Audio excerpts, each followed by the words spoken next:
बिस्मिल्लाहिर्रहमानिर्रहीम वस्सलातु वस्सलामु अला सय्यिदिल अंबिया'i वल मुरसलीन। सो स्टूडेंट्स, आप लोग जिस चीज़ का इंतजार कर रहे हैं जी, आज हम दोबारा से डिस्कस करने जा रहे हैं टेस्ट नंबर 7 यूनिट नंबर 13 यानी कि रेस्पिरेशन। जो रात को आप लोगों का टेस्ट हुआ तो उसके इंशाल्लाह सारे आंसर्स मैं आपको बताने जा रहा हूं विद कंप्लीट डिस्कशन। लेकिन उससे पहले जो न्यू व्यूअर्स हैं जी, जो पहली दफ़ा इस वीडियो को देख रहे हैं और अभी तक आप लोगों ने मेरे चैनल को सब्सक्राइब नहीं किया या व्हाट्सएप ग्रुप ज्वाइन नहीं किया या इस free of cost test session का हिस्सा नहीं है, तो आप लोगों के लिए बच्चों मैं दोबारा से बता दूं कि ये फ्री ऑफ कास्ट जो टेस्ट सेशन है वो चल रहा है इन व्हाट्सएप ग्रुप, तो उसको ज्वाइन आप कैसे कर सकते हैं। चैनल को सब्सक्राइब करें और उसके बाद फिर स्क्रीनशॉट लेकर अपने नाम और अपने शहर के नाम के साथ मेरे इस व्हाट्सएप नंबर पर मुझे अपना डाटा सेंड कर दें, +923466139239। बीइंग अ सब्सक्राइबर मैं आप लोगों को अपने free of cost WhatsApp group में शामिल कर लूंगा, separate for male and female, और उसके बाद फिर आप इस टेस्ट सेशन का भी हिस्सा बन जाएंगे। तो इंशाल्लाह जी हम लोग अब जो है इसकी डिस्कशन करेंगे और उसके बाद फिर अगले टेस्ट की भी अनाउंसमेंट मैं आपको कर देता हूँ। तो 10 तारीख को संडे है और 11 को टेस्ट होगा, यानी इसका मतलब अब आपको 2 दिन मिल रहे हैं। एक तो आप लोगों को आज का दिन है जी, यानी कि सैटरडे, और फिर उसके बाद कल संडे। तो मंडे को टेस्ट नंबर जो 8 है जी वो होगा, और वो होगा unit number 11, that is the circulation, यानी कि जो ट्रांसपोर्ट ब्लड सर्कुलेटरी सिस्टम है वो सारा कुछ इसमें आप लोगों को दिया जाएगा। तो हम चलते हैं विदाउट वेस्टिंग टाइम इस डिस्कशन की तरफ। ये है जी हमारे पास आंसर की ऑफ द लास्ट यानी कि प्रीवियस टेस्ट। तो आप लोगों को मैं टेस्ट नंबर 7 यानी कि यूनिट नंबर 13 रेस्पिरेशन उसके सारे आंसर्स बताता जाता हूं वन बाय वन। इसको गौर से सुनते जाएं और अपने कॉन्सेप्ट्स को भी साथ साथ क्लियर करते जाएं। पहला क्वेश्चन था, which structure is included in both air and food passageways. तो फेरिंग्स में से फूड भी पास होती है, एयर भी पास होती है, तो ये कॉमन पाथवे होता है। इसको इसी वजह से रेस्पिरेटरी सिस्टम का भी हिस्सा कहा जाता है, इसको डाइजेस्टिव सिस्टम का भी हिस्सा कहा जाता है। तो यहाँ से एयर भी पास होती है और साथ साथ फूड भी पास होती है। बाकी जो नेजल कैविटीज हैं वो सिर्फ एयर पैसेज वे है, लेरिंग्स भी एयर पैसेज वे है और ट्रैकिया भी एयर पैसेज वे है। Number 2, which event does not take place inside the nasal cavity। तो exchange of gases नहीं होती बिकॉज ये रेस्पिरेटरी सरफेस पर होता है प्रोसेस, एल्वियोलाई वहां पर जाकर ये प्रोसेस चलेगा, तो इसलिए moistening of air, warming of air, filtration of air, ये सारा कुछ नेजल कैविटीज में होता है सवाई एक्सचेंज ऑफ गैसेस के। नंबर 3, क्वेश्चन नंबर 3 था जी हमारे पास ट्रैकिया और एयर ट्यूब लाइन। तो इसकी पोजीशन याद रखनी है, ट्रैकिया क्योंकि आगे होती है और एसोफेगस पीछे होता है, तो इसलिए हम लोग कहेंगे trachea ventral to the oesophagus, यानी पीछे वाली साइड को हम डॉर्सल साइड कहेंगे और आगे वाली साइड को वेंट्रल साइड। तो अगर एसोफेगस पूछा रहा है तो एसोफेगस जो होता है वो डॉर्सल टू ट्रैकिया होता है और ट्रैकिया जो होती है वो वेंट्रल टू एसोफेगस होती है। Number 4, thoracic cavity of man is bounded by all. इसकी अब बाउंड्री रिब्स भी बनाती हैं, रिब्स जो आपस में अटैच होती हैं वो यूनो के इंटरकॉस्टल मसल्स की वजह से, और फिर उसका जो फ्लोर होता है वो एक डायफ्राम है। तो डायफ्राम मस्कुलर शीट है, स्केलेटल मस्कुलर शीट है, और इसी वजह से ये सारी चीजें तो बाउंड्री में इन्वॉल्व है। बट प्लूरल मेम्ब्रेन जो आप लोगों को मालूम है प्लूरल कैविटी यानी जिसमें लंग्स होते हैं उसकी बाउंड्री है, but not the boundary of your chest cavity. Number 5, trachea of human respiratory system is directly divided into, तो डायरेक्ट जो ब्रांचेस बनेगी वो ब्रोंकाई, फिर ब्रोंकाई आगे ब्रोंकाई में चेंज होंगी।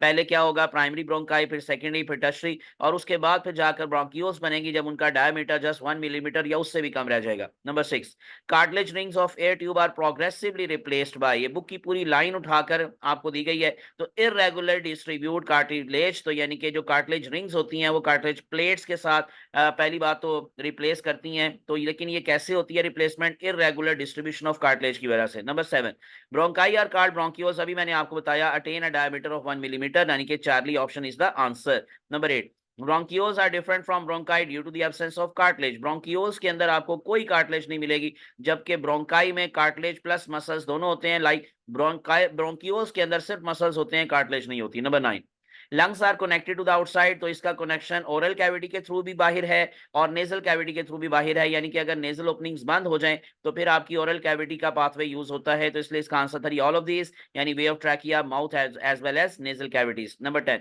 The basic functional difference between alveoli and other parts of the respiratory system, तो क्या है कि ये जो है ये गैशियस एक्सचेंज करते हैं, एल्वियोलाई ये रेस्पिरेटरी सरफेस हैं। सो यहाँ पर गैशियस एक्सचेंज हो सकती है, बाकी जगहों पर नहीं होती, तो इसलिए इसका आंसर है बीटा। माइक्रोस्कोपिक और भी चीजें हैं, सिंगल लेयर्ड और भी चीजें हैं, but beta option this can exchange the gas with the blood is the answer. Number 11, lungs are not, lungs bony sacs नहीं है, इसमें कोई बोन्स नहीं होती, क्लोज सैक्स इसलिए कहा जाता है कि इसकी कोई ओपनिंग नहीं है, लोब्ड हैं, स्पॉन्जी सैक्स हैं because of the presence of millions of alveoli, और इलास्टिक बैग्स भी इनको कंसिडर किया जा सकता है, बट बोनी सैक्स नहीं कहा जा सकता।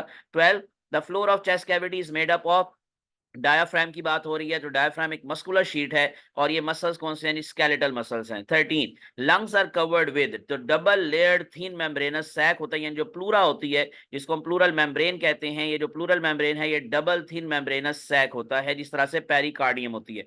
14, which is related with the structure और फंक्शन ऑफ द लंग्स, तो कौन सी चीज का ताल्लुक है जी लंग्स के साथ? इन इलास्टिक नहीं, इलास्टिक हैं। इसी तरह से can not pull air but can push it out, no, ना ये पुल कर सकते हैं एयर को ना ही पुश कर सकते हैं। और फिर उसके बाद पैसिव कंट्रैक्शन और इंस्पायरेशन नहीं, पैसिव कंट्रैक्शन ड्यूरिंग इंस्पायरेशन नहीं होती इनकी, ये एक्सपायरेशन के दौरान कंट्रैक्शन होती है। तो इसलिए इसका एक ही ऑप्शन बच गया डेल्टा, के have residual volume not less than 1500 ml, यानी इनका टोटल जो कैपेसिटी है वो 5 से 6 लीटर होती है। आपकी पंजाब टेक्स्ट बुक में 5 लीटर लिखी हुई है, कुछ बुक्स में 6 लीटर है, और उसमें से जब 3.5 लीटर ड्यूरिंग एक्सरसाइज बाहर निकल जाता है तो फिर भी इसके पास 1.5 लीटर, जिसको हम 1500 ml कहेंगे, वो बच जाता है। तो यही इसका आंसर था delta 15। Breathing is a type of mechanical process, जिसमें कंट्रैक्शन रिलैक्सेशन का प्रोसेस चलता है, तो वो एक मैकेनिकल प्रोसेस होता है।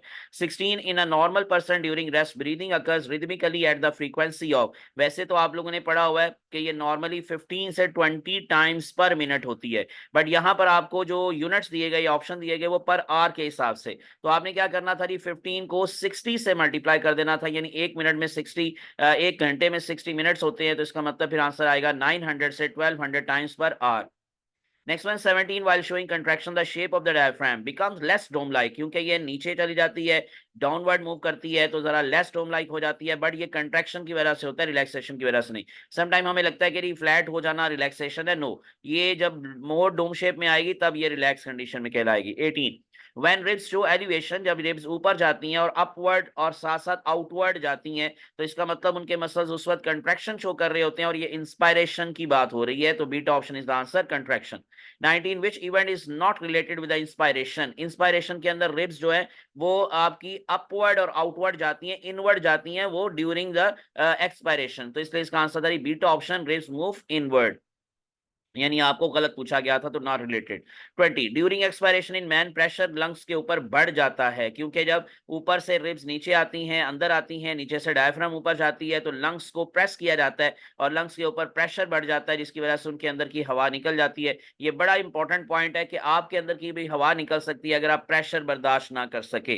तो आप लोगों का बच्चा जो एंटी टेस्ट है ना, ये एक चीज माइंड में रख लें कि ये प्रेशर गेम है, आप लोगों को सिर्फ नॉलेज नहीं लेना, आप लोगों को सिर्फ पढ़ के नहीं जाना, अपने आप को प्रेशर को बर्दाश्त करने के काबिल बनाना है। तो इसलिए अपनी प्रैक्टिस में शामिल करें कि how can you survive during the pressure, तो इसलिए इसका आंसर ये इंक्रीज कर जाता है pressure. 21, expiration involves all of the following except, तो सारी चीजों का ताल्लुक जी एक्सपायरेशन से है, सवाए किसके? कंट्रैक्शन ऑफ रिब मसल्स, तो कंट्रैक्शन नहीं होती है एक्सपायरेशन में, यू नो कि रिब मसल्स रिलैक्स कर जाते हैं, जिस तरह डायफ्राम रिलैक्स करती है उसी तरह से रिब मसल्स यानी इंटरकॉस्टल मसल्स भी रिलैक्स कर जाते हैं।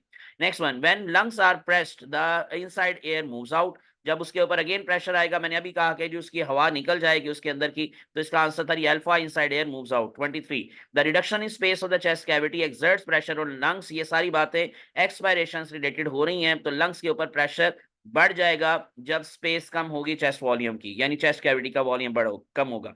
24, द सर्फेक्टेंट, जो कि एक्चुअली निकलता रही एल्वियोलाई की वॉल सिक्रीट करती हैं, तो यही इसका आंसर था delta option, secretory cells of alveoli, ये इसको रिलीज करते हैं और ये सरफेस टेंशन को रिड्यूस करते हैं, लंग्स को कोलैप्स होने से बचाते हैं। बट यू नो कि एक डिजीज है रेस्पिरेटरी डिस्ट्रेस सिंड्रोम, और उसमें 7 मंथ से पहले तक ये क्योंकि प्रोड्यूस नहीं हुआ होता, तो इसी वजह से फिर लंग्स कोलैप्स करने का खतरा होता है इन जो है जी प्री मैच्योर इन्फेंट्स के अंदर। 25, the chemical nature of surfactant produced in the lungs, ये मिक्सचर है लिपिड्स का और प्रोटीन्स का, यानी लिपोप्रोटीन इसको कहा जा सकता है, beta option is the answer. 26, transport of gases take place through diffusion का प्रोसेस चलता है, हमेशा गैस मूव करती है हाई से लो की तरफ, ये ज़हन में रख लें, कभी भी एक्टिव ट्रांसपोर्ट नहीं आएगा। Transport of gases always takes place from the area of high pressure, high concentration to the area of low pressure, तो इसलिए इसका आंसर होगा जी अल्फा, क्योंकि ये पार्शियल प्रेशर ऑफ गैसेस सबसे बड़ा मेन फैक्टर है for the transport of gases. 27, excelled air के अंदर ऑक्सीजन 16% होती है, इनहेल्ड के अंदर 20 से 21% होती है, तो हमारा आंसर था बीटा ऑप्शन 16%। 28, इनहेल्ड एयर, ये नाइट्रोजन आप लोगों को अंदर भी आने वाली हवा में उतनी ही मिलेगी, बाहर वाली में भी उतनी मिलेगी, 78 to 79%, तो इसलिए इसका आंसर था डेल्टा 79%, यानी हम 1% भी नाइट्रोजन हवा से नहीं लेते, ना ही इवन कह लें कि 0.1% भी नहीं लेते, तो हम लेते हैं प्रोटीन्स की फॉर्म में from plants, from animals etcetera.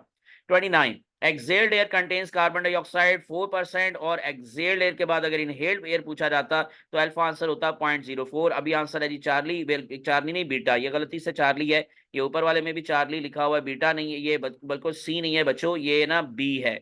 तो beta option is the answer 4%। 30 inhaled air contains carbon dioxide, ये अभी मैंने आपको बता दिया 0.04। 31 which gas is not exchanged during the breathing in man, तो कोई भी गैस जो है वो आप लोग कह लें कि ब्रीदिंग के दौरान जो है अगर कहा जाए कि एक्सचेंज नहीं होती, तो तीनों आप लोगों को मालूम है कि एक्सचेंज होती हैं, ऑक्सीजन भी, नाइट्रोजन भी, कार्बन डाइऑक्साइड भी। तो इसका मतलब अंदर वाली आने वाली एयर में भी ये तीनों होती हैं, बाहर जाने वाली एयर में भी ये तीनों होती हैं, तो इसलिए इन तीनों को एक्सचेंज किया जाता है। तो अगर ये कहा जाए कि कौन सी एक्सचेंज नहीं होती, तो इनमें से कोई भी नहीं है, तो इसका आंसर था delta, none of these. 32 oxyhaemoglobin is unstable and in low oxygen concentration, split करती है ये पर्पल रेड हीमोग्लोबिन। जब आप लोगों की ऑक्सीजन मिल जाएगी हीमोग्लोबिन के साथ तो ब्राइट रेड हो जाएगी, उसके बगैर ये रेड होती है। और जब आप लोग इसमें कार्बन डाइऑक्साइड को इवन शामिल कर देते हैं, या इन अदर वर्ड्स ऑक्सीजन उतरेगी तो कार्बन डाइऑक्साइड ऐड हो जाएगी, तो फिर हम इसको ऑक्सी हीमोग्लोबिन कहेंगे, तो उसका कलर क्या होगा, purple red haemoglobin. 33 when oxygen pressure falls below 600 mm in tissues, तो ऑक्सीजन लिबरेशन बढ़ जाएगी,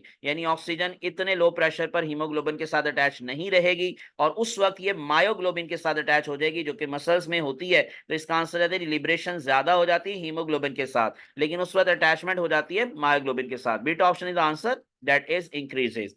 Next one, 34 when temperature is increased in tissue the oxygen saturation of hemoglobin decreases। ये याद रखना है कौन कौन सी चीजें ऑक्सीजन सैचुरेशन के साथ रिलेटेड है, कौन सी लिबरेशन के साथ, कौन डायरेक्टली प्रोपोर्शनल है, कौन इनवर्सली प्रोपोर्शनल है। तो temperature is the directly proportional with the liberation, लेकिन सैचुरेशन के लिए ये आपको इनवर्सली मिलेगा कि जितना टेम्परेचर ज्यादा होगा उतनी सैचुरेशन कम होगी।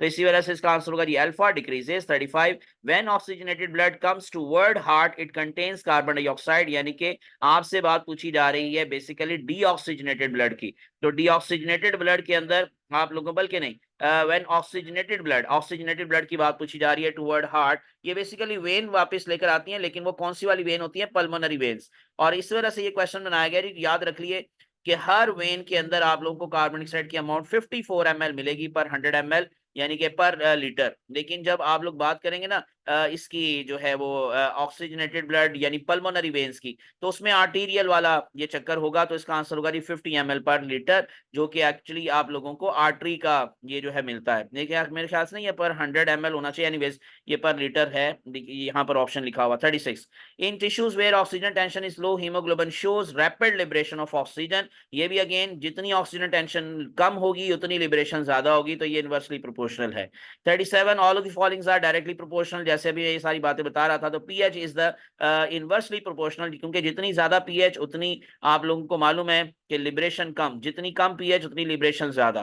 तो इसलिए इसका आंसर था पीएच, बाकी हाइड्रोजन आयन ज्यादा होंगे लिबरेशन ज्यादा, कार्बन डाइऑक्साइड ज्यादा लिबरेशन ज्यादा, टेम्परेचर ज्यादा लिबरेशन ज्यादा, लेकिन pH is inversely proportional. 38 air cylinders used by the scuba divers, ये येलो बॉक्स आपको मालूम है कि छोटा सा बना हुआ है। सो ट्रांसपोर्ट ऑफ गैसेस के टॉपिक में ट्रांसपोर्ट ऑफ ऑक्सीजन, तो ये डाइवर्स जो है ये एयर सिलेंडर इसलिए लेकर आते हैं बिकॉज उनको हाई प्रेशर चाहिए होता है देन सी वाटर, क्योंकि लंग्स के अंदर जो प्रेशर होता है उस वक्त आपका कम होता है, बाहर ज्यादा होता है। तो फिर इसी वजह से आप लोगों को हाई प्रेशर साथ लेकर जाना पड़ती है एयर, तो और वो इसी वजह से साथ एयर सिलेंडर्स लेकर जाते हैं। 39 which is more important than others to regulate the normal alveolar ventilation, carbon dioxide ज्यादा इंपॉर्टेंट है नॉर्मली। हाँ, शॉक के अंदर अगर कोई इमरजेंसी सिचुएशंस हैं then oxygen is more important than carbon dioxide, but normal regulation या नॉर्मल एल्वियोलर वेंटिलेशन के दौरान carbon dioxide is more important.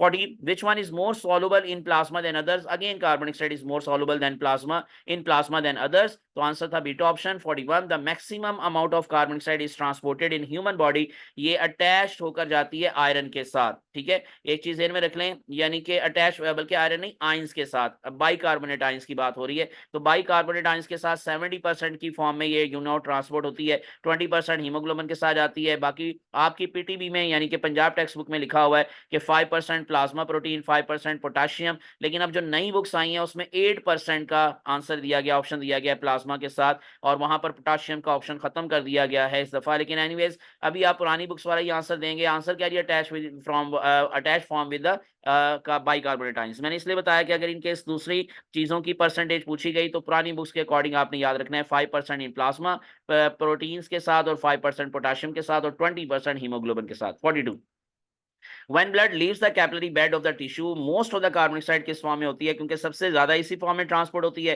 तो आंसर है जी Charlie, bicarbonate ions. 43, carbonic anhydrase के दो काम हैं। यहां पर जो आप लोगों को मिल रहा है काम, इसका यह है कार्बन डाइऑक्साइड का वाटर से रिएक्शन करवा के कार्बोनिक एसिड प्रोड्यूस करना। तो that's why answer is the Charlie. लेकिन एक और चीज इसकी सुनने के लिए, ये फैसिलिटेट करता है liberation of oxygen from the haemoglobin, यानी हीमोग्लोबिन के साथ से ऑक्सीजन को उतारने का काम भी ये कार्बोनिक एनहाइड्रेस कर सकता है। अभी आंसर क्या जी Charlie, carbon dioxide and water.